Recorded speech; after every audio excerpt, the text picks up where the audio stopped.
نحمده ونصلي على رسوله الكريم أما بعد فأعوذ بالله من الشيطان الرجيم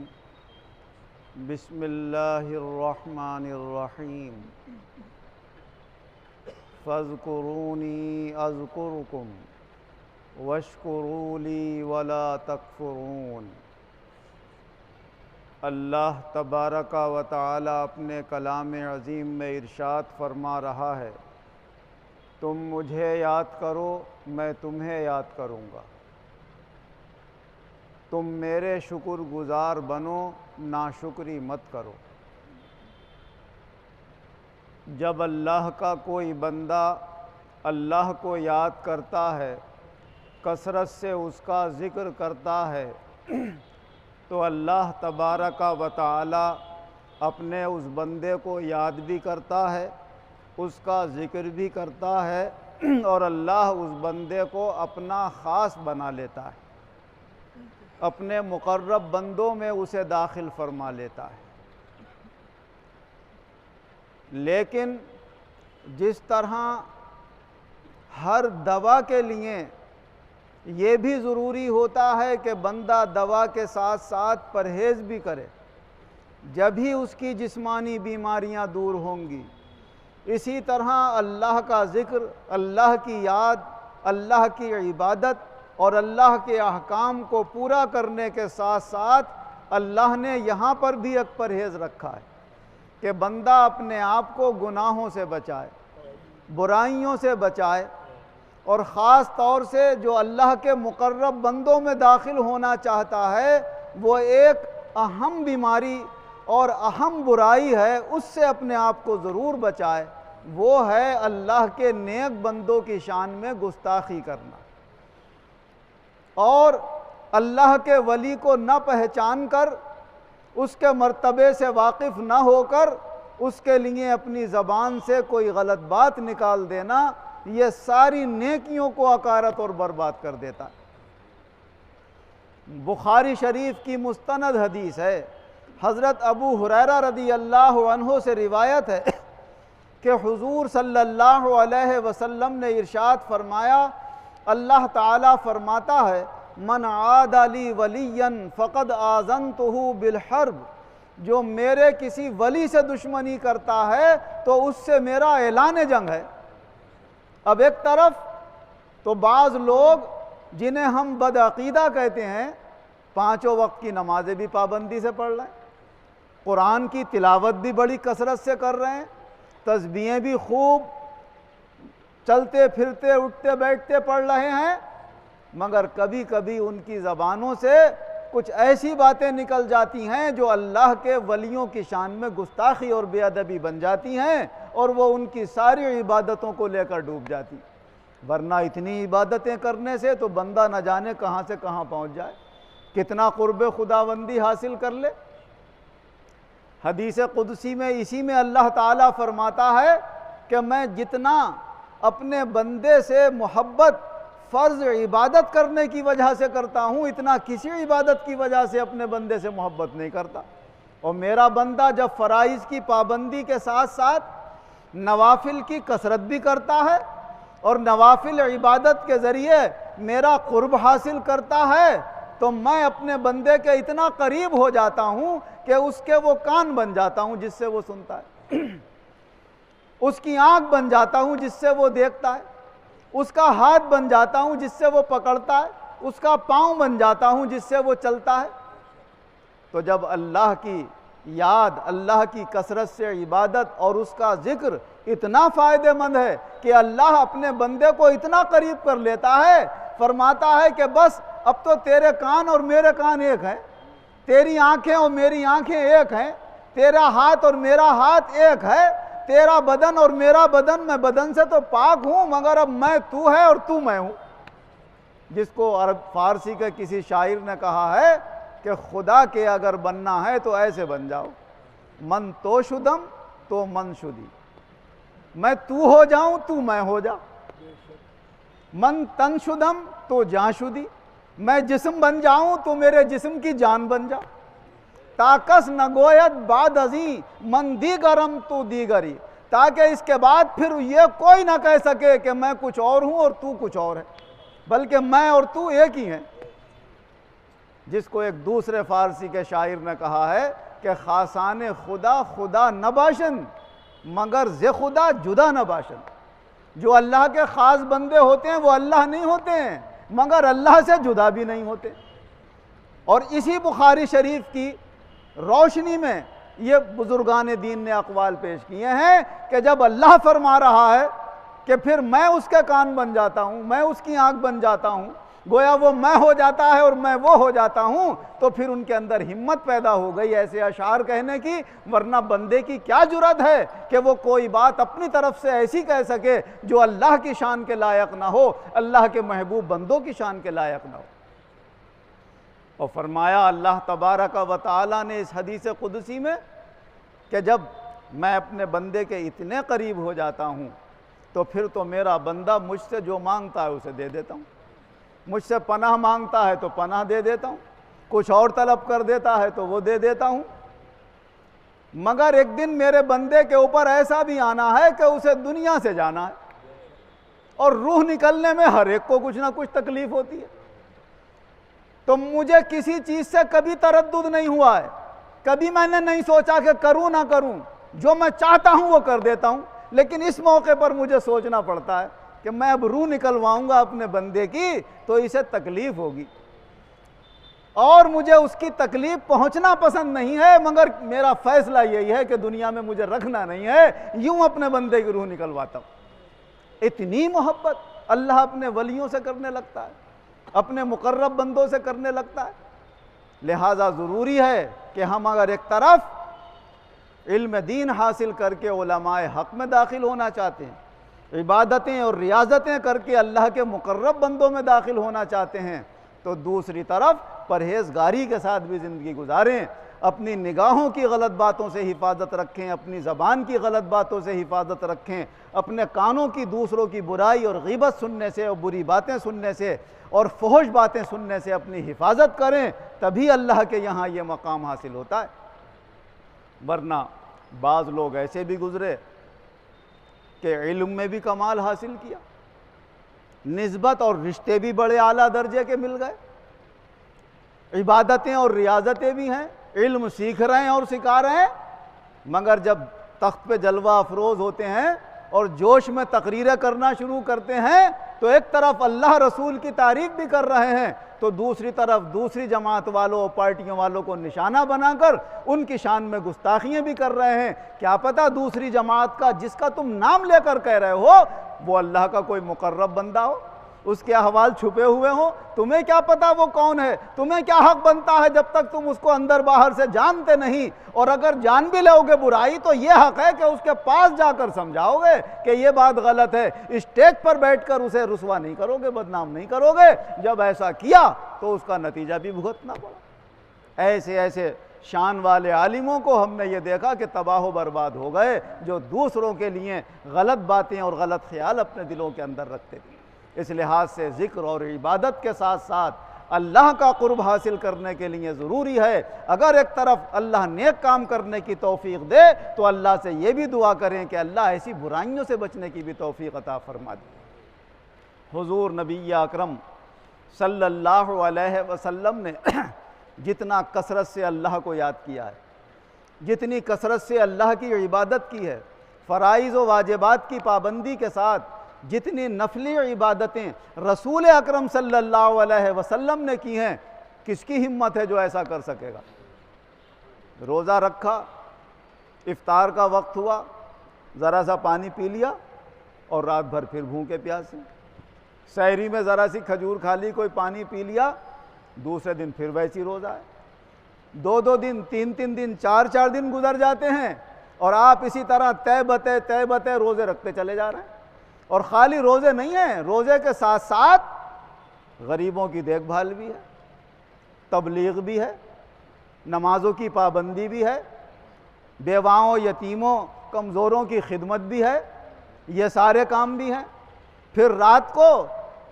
روزہ رکھا ہوا ہے، تھکے ہوئے ہیں، دن بھر محنت کی ہوگی، لاؤ سو جائیں تھوڑی دیر سوئے اور اٹھ کر پھر تہجد کی نماز میں لگ گئے، قرآن کی تلاوت میں لگ گئے۔ دنوں رات اللہ کی یاد ہے، نہ کھانے کی فکر ہے نہ پینے کی فکر ہے۔ اس سے زیادہ اللہ نے، جب اللہ کے رسول اللہ کو یاد کر رہے ہیں تو اللہ نے اپنے رسول سے زیادہ کس کو یاد کیا ہوگا؟ جب اللہ یہ فرماتا ہے کہ نفلی عبادتوں کی کثرت سے میں اپنے بندے کو اتنا قریب کر لیتا ہوں کہ اس کا کان بن جاتا ہوں، اس کی آنکھ بن جاتا ہوں، اس کا ہاتھ اور پاؤں بن جاتا ہوں، تو اب ذرا سوچو جب رسول نے سب سے زیادہ کثرت سے اللہ کو یاد کیا ہے تو پھر اللہ رسول کا کیا بنا ہوگا؟ پھر تو آپ دوئی کا وہاں پر معاملہ ہی نہیں رہے گا، ایک ہی ایک معاملہ ہے۔ تو اسی لیے پھر دربار محمد مصطفیٰ صلی اللہ علیہ وسلم کی وہ شان ہے کہ جو اس دربار میں مقبول، اللہ نے کہا جو تمہارا اب وہ ہمارا، اب ہم میں اور تم میں کوئی فرق نہیں۔ من یطع الرسول فقد اطاع اللہ، اب تو جس نے رسول کی اطاعت کر لی اللہ کی اطاعت کر لی۔ ان الذین یبایعونک انما یبایعون اللہ، بے شک رسول جو تمہارے ہاتھوں میں ہاتھ دے دیتے ہیں وہ میرے ہاتھوں میں ہاتھ دے دیتے ہیں۔ وَمَا رَمَيْتَ إِذْ رَمَيْتَ وَلَكِنَّ اللَّهَ رَمَى، اے رسول جب آپ کسی کی طرف کنکریاں پھینکتے ہیں تو وہ آپ کا ہاتھ نہیں، اللہ وہ کنکریاں پھینک رہا ہوتا ہے۔ تو پھر اللہ ان کے سارے کاموں کو اپنا کام بتا رہا ہے کہ دیکھنے میں وہ کر رہے ہیں مگر حقیقت میں کر رہا ہوں۔ اور یہ چاہے وہ اللہ کے رسول کی شان ہو، چاہے اللہ کے ولی کی شان ہو، یہ ساری شانیں ملتی جب ہیں جب اللہ عطا فرماتا ہے۔ تو سب کے پاس چاہے کہ رسول ہو، نبی ہو، ولی ہو، جو بھی ان کے پاس خوبیاں ہیں، کمالات ہیں، وہ سب اللہ کے عطا کیے ہوئے ہیں۔ اور اللہ کے پاس جو خوبیاں اور کمالات ہیں وہ کسی کی عطا کی ہوئی نہیں ہیں، وہ اس کی اپنی ذاتی ہیں۔ وہ ان خوبیوں سے ہمیشہ سے متصف ہے اور ہمیشہ متصف رہے گا، لہٰذا خدا کی شان کا تو کوئی مقابلہ کر ہی نہیں سکتا۔ بعض لوگ ان حدیثوں تک کے اوپر اعتراض کر جاتے ہیں، ان سے تو ایسا لگ رہا ہے جیسے تم نے رسول کو، ولی کو خدا بنا دیا۔ ارے خدا بنا ہی نہیں سکتے، کیونکہ ولی اور رسول کے پاس جو کچھ ہے وہ خدا کا عطا کیا ہوا ہے، اور خدا کے پاس جو کچھ ہے وہ اس کا اپنا ہے۔ کسی کا اپنا ہو اور کسی کو دیا ہوا ہے، دونوں برابر کیسے ہو سکتے ہیں؟ تو اللہ ہمیشہ اللہ ہی رہے گا اور بندہ ہمیشہ بندہ ہی رہے گا۔ مانگنے والا ہمیشہ مانگنے ہی والا رہے گا اور دینے والا ہمیشہ دینے ہی والا رہے گا۔ اللہ دینے والا ہے اور بندے سب کے سب چاہیں کتنے ہی اعلیٰ مقام والے ہوں، اللہ کے دربار سے مانگنے والے اور لینے والے ہیں۔ اگر کسی کو دیتے بھی ہیں تو اللہ سے مانگ کر دیتے ہیں، اپنے پاس ان کے پاس کچھ نہیں۔ اور خدا جب دینے پہ آتا ہے تو کسی سے مانگتا نہیں ہے، سب کچھ اس کا اپنا ہے، وہ مالک ہے سارے خزانوں کا اور وہ اپنے خزانوں سے عطا فرماتا ہے۔ اب رسول اکرم صلی اللہ علیہ وسلم نے بالکل دنیا کی طلب نہیں رکھی، اللہ ہی اللہ ہے ہر وقت، نہ زیادہ سو رہے ہیں، نہ زیادہ کھا رہے ہیں، نہ زیادہ پی رہے ہیں، نہ ہنسی مذاق کی زیادہ باتیں کر رہے ہیں۔ دنیا کے کسی لذت میں اور مزے کی چیزوں میں آپ مزہ ہی محسوس نہیں کر رہے۔ مزہ آ رہا ہے تو اللہ کی یاد میں آ رہا ہے۔ کیوں آ رہا ہے؟ میں نے آپ کو بتایا تھا کہ انہوں نے پہچان لیا تھا خدا ہے کیا۔ اور ہمیں مزہ کیوں نہیں آتا ہے اللہ کی یاد میں؟ ہمیں دوسری چیزوں میں، ہم نے ابھی تک پہچانا نہیں ہے کہ اللہ کیا ہے۔ حضرت عباس رضی اللہ عنہ جو حضور صلی اللہ علیہ وسلم کے چچا ہیں، وہ روایت فرماتے ہیں کہ ایک مرتبہ مقام بطحان میں بھی بیٹھا ہوا تھا اور بھی آپ کے صحابہ کی ایک جماعت بیٹھی ہوئی تھی، رسول اکرم صلی اللہ علیہ وسلم بھی تشریف فرما تھے۔ اوپر سے ایک چھوٹا سا بادل گزرتا ہوا گیا۔ حضور صلی اللہ علیہ وسلم نے صحابہ سے فرمایا بھائی اس کو کیا کہتے ہو تم؟ کہا یا رسول اللہ سحاب کہتے ہیں، عربی میں بادل کو سحاب، سین ہا الف با، سحاب۔ تو حضور صلی اللہ علیہ وسلم نے فرمایا بھائی مزن بھی کہتے ہیں؟ کہا یا رسول اللہ مزن بھی کہتے ہیں۔ تو عربی میں سحاب بھی کہتے ہیں، مزن بھی کہتے ہیں۔ حضور صلی اللہ علیہ وسلم نے فرمایا عنان بھی کہتے ہیں؟ کہا یا رسول اللہ عنان بھی کہتے ہیں۔ ویسے تو اور بھی نام آتے ہیں، غمامہ بھی آتا ہے، وَأَنزَلْنَا عَلَيْهِمُ الْغَمَامَ وَأَنزَلْنَا عَلَيْهِمُ الْمَنَّ، قرآن پاک میں بھی آیا، غمام بھی کہتے ہیں، غیایہ بھی کہتے ہیں بادل کو۔ لیکن یہاں 3 ناموں کا ذکر کیا حضور نے، تو ایک ایک معنی کے لیے عربی کے کئی لفظ آتے ہیں۔ پھر حضور صلی اللہ علیہ وسلم نے ارشاد فرمایا تم یہ جانتے ہو کہ زمین سے اور آسمان کے درمیان کتنا فاصلہ ہے؟ صحابہ کرام عرض کرنے لگے یا رسول اللہ اللہ اور اس کا رسول ہی بہتر جانتا ہے۔ تو حضور صلی اللہ علیہ وسلم نے فرمایا کہ زمین سے اگر آسمان کی طرف جایا جائے تو درمیانی جو سواری کی رفتار ہوتی ہے اس سے یا تو 71 یا 72 فرمایا یا 73 سال لگیں گے اسے ایک آسمان سے دوسرے آسمان تک جانے کے لیے۔ اب آپ دیکھتے ہیں کتنے تیز راکٹ لوگ چھوڑتے ہیں اور چاند تک پہنچنے میں کئی کئی دن لگ جاتے ہیں انہیں، جبکہ چاند تو سب سے نیچے ہے، آسمان پتہ ہی نہیں کتنا بلند ہے۔ پھر فرمایا کہ جتنا فاصلہ زمین سے آسمان کا ہے اتنا ہی پھر پہلے آسمان سے دوسرے آسمان کا فاصلہ ہے، اتنا ہی پھر دوسرے آسمان سے تیسرے آسمان کا فاصلہ ہے۔ اسی طرح حضور صلی اللہ علیہ وسلم نے 7 آسمان گنائے اور پھر فرمایا 7ویں آسمان کے اوپر سمندر ہے پانی کا۔ پانی کہاں سے آتا ہے؟ وہاں سے تو اللہ بھیجتا ہے نیچے کو، نیچے پھر بادل لیتے ہیں اور بادل اس کو بن کے اور پھر دنیا میں برساتے ہیں۔ یہ تھوڑی ہے کہ دنیا کے اس حصے کا پانی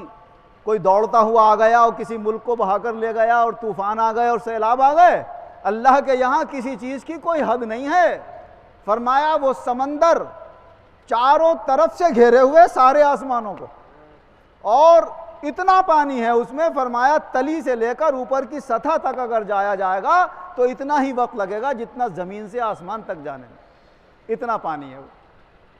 اور فرمایا پھر معلوم ہے کیا ہے؟ پھر اس کے اوپر اللہ تعالیٰ نے بکروں کی شکل کے 8 فرشتے اس کو گھیر کر رکھے ہیں، 8 فرشتے ہیں اس کے اوپر، اور ایک فرشتے کی اونچائی اتنی ہے کہ اس کی کھری سے اس کے سرین تک کا جو فاصلہ ہے اتنا فاصلہ ہے جیسے زمین سے آسمان کا فاصلہ، اور ان 8 بکروں کی شکل والے فرشتوں کے اوپر پھر اللہ کا عرش رکھا ہوا ہے، اور فرمایا اس عرش کے پائے کے نیچے سے لے کر اوپر کے تخت تک کا جو فاصلہ ہے وہ اتنا ہی فاصلہ ہے جیسے زمین سے آسمان تک کا فاصلہ ہے۔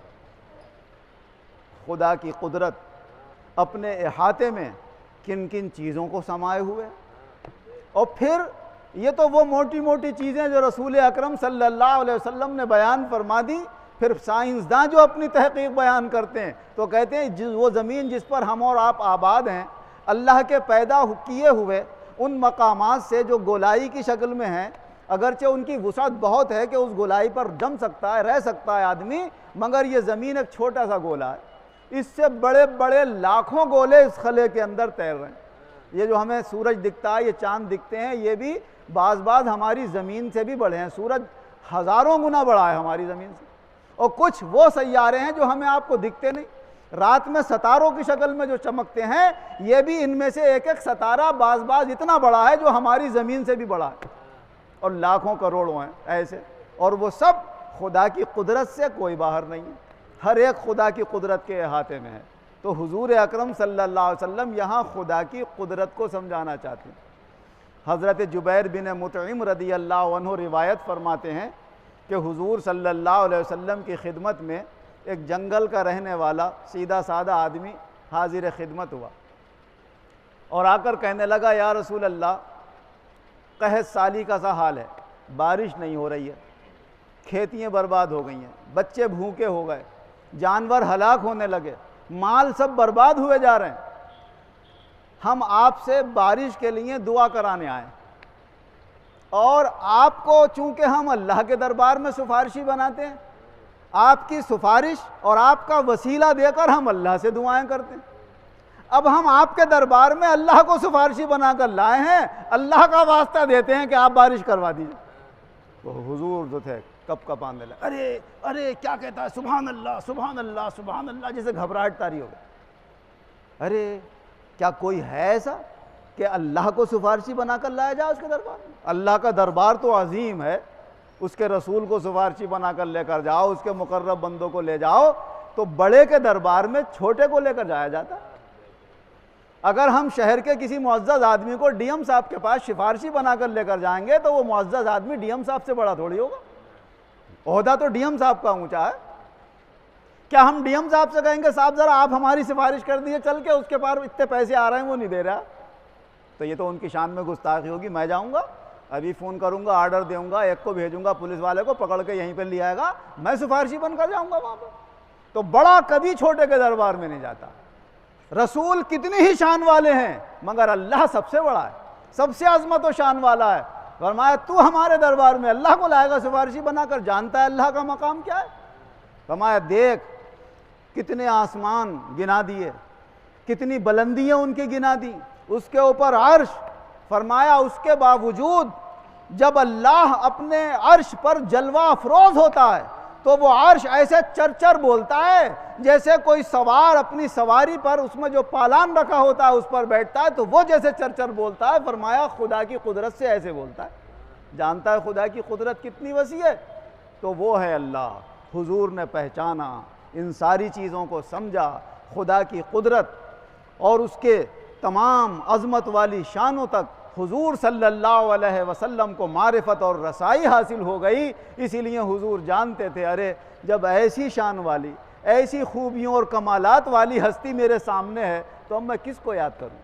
کس کو دیکھوں، کس کی طرف توجہ کروں، کس سے لذت حاصل کروں؟ لذت ہے تو اس کے دیکھنے میں ہے، لذت ہے تو اس کا ذکر کرنے میں ہے، مزہ ہے تو اس کا قرب حاصل کرنے میں ہے۔ اس لیے رسول اکرم صلی اللہ علیہ وسلم نے سب سے زیادہ اپنے مولا کو یاد کیا اور یہی اپنے گھر والوں کو تعلیم دی، یہی سب کو۔ حضرت فاطمہ الزہرا رضی اللہ عنہا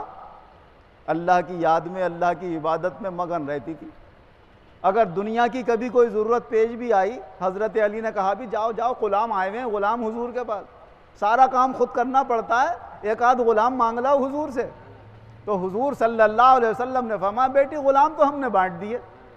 ہم تمہیں اس سے اچھی چیز بتائے دے رہے ہیں، 33 بار سبحان اللہ پڑھ لیا کرو، 33 بار الحمدللہ، 34 بار اللہ اکبر۔ تو کیا ہے، حضور جانتے تھے ارے اللہ کے نام میں جو بات ہے، اللہ کی جو مدد سے کام چلے گا وہ کسی بندے کی مدد سے کیا کام چلے گا؟ اگر اپنا مددگار بنانا ہے تو اللہ کو مددگار بناؤ۔ اللہ تبارک و تعالی تمام مسلمانوں کو زیادہ سے زیادہ اور اپنے بندے اور بندیوں کو اپنی ذات، اپنے صفات اور اپنے رسول کے مقام کو پہچاننے کی توفیق عطا فرمائے، اور ہمیں بھی زیادہ سے زیادہ اپنے ذکر میں، اپنی یاد میں گم رہنے کی توفیق عطا فرمائے، اور بیکار اور نقصان دہ چیزوں سے اللہ ہمیں بچنے کی توفیق عطا فرمائے۔ آمین وآخر دعوانا ان الحمدللہ رب العالمین۔ الحمدللہ رب العالمین والعاقبۃ للمتقین والصلاة والسلام علی خیر خلقہ محمد وآلہ واصحابہ اجمعین۔ اے اللہ، جیسے تیری معرفت کا حق ہے ہم ویسے تجھے نہیں پہچان پائے، ہماری غلطیوں کو معاف فرما، اور زیادہ سے زیادہ اپنے رسول کی، اپنے دین کی معرفت اور پہچان عطا فرما، اپنی یاد اور اپنے ذکر کی توفیق عطا فرما۔ دنیا کی ہوس، دنیا کا لالچ، دنیا کی محبت ہمارے دلوں سے دور فرما، اپنی محبت، اپنے رسول پاک صلی اللہ علیہ وسلم کی محبت، اپنے محبوب ولیوں کی محبت، اپنے دین کی محبت ہمارے دلوں میں قائم فرما، ترقی کے بعد تنزل سے ہماری حفاظت فرما۔ اے اللہ، اپنے مقبول بندوں کے صدقے میں کل عالم کے مسلمانوں کی پریشانیاں دور فرما، بیماروں کو شفا عطا فرما، قرض داروں کو قرضوں سے نجات عطا فرما، بے روزگاروں کو اچھے روزگار عطا فرما، جو برسر روزگار ہیں ان کے روزگاروں میں خیر و برکت اور ترقیاں عطا فرما۔ دنیا اور آخرت دونوں جہان میں ایمان و عزت کے ساتھ ہم سب مسلمانوں کو شاندار کامیابی عطا فرما، زیادہ سے زیادہ اپنی مخلوق کو ہدایت عطا فرما۔ آمین بجاہ النبی۔